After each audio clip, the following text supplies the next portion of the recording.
from Tampa Bay streaming news leader. This is ABC Action News.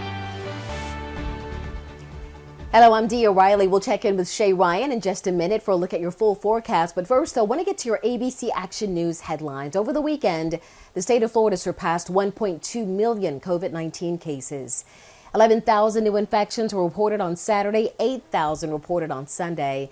The latest rate of new tests coming back positive is just under 8%. Remember, health experts want us at or below 5%, but we haven't seen that rate in more than a month.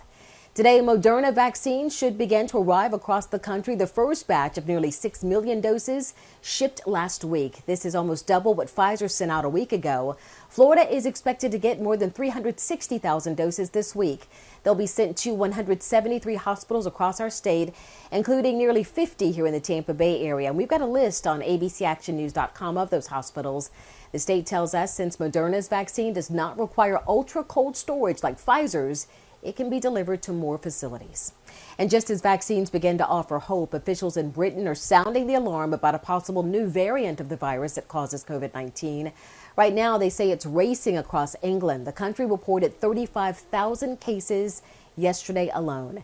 Several European countries are now banning flights from Britain, and this morning there are growing calls for the U.S. to do the same. Right now, this variant in the U.K. is getting on a plane and flying to JFK. How many times in life do you have to make the same mistake before you learn? It's grossly negligent, just like the spring.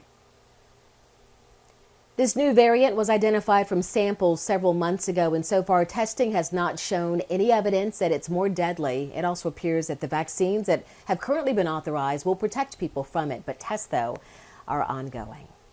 The Tampa Bay Buccaneers now just one win away from clinching a playoff berth for the first time in 13 years. The Bucs dug themselves out of a huge 17-point deficit to beat the Atlanta Falcons. The final score 31-27. The Bucs play at Detroit Saturday, then host the Falcons January 3rd. Well, today is officially the first day of winter. Today it also has the least amount of sunlight of the year in the Northern Hemisphere. After the winter solstice, the Northern Hemisphere gradually starts to get more sunlight and vice versa in the Southern Hemisphere. Okay, here's Shay Ryan now with a look at your forecast on this Monday.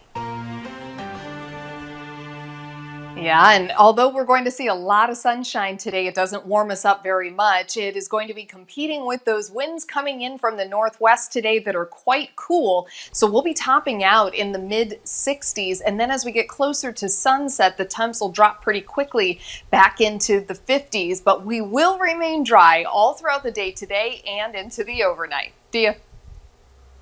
All right, thank you, Shay. You can now get news 24 hours a day on our free streaming news channel. Just download the ABC Action News app on Roku, Amazon Fire TV, Android TV, and Apple TV.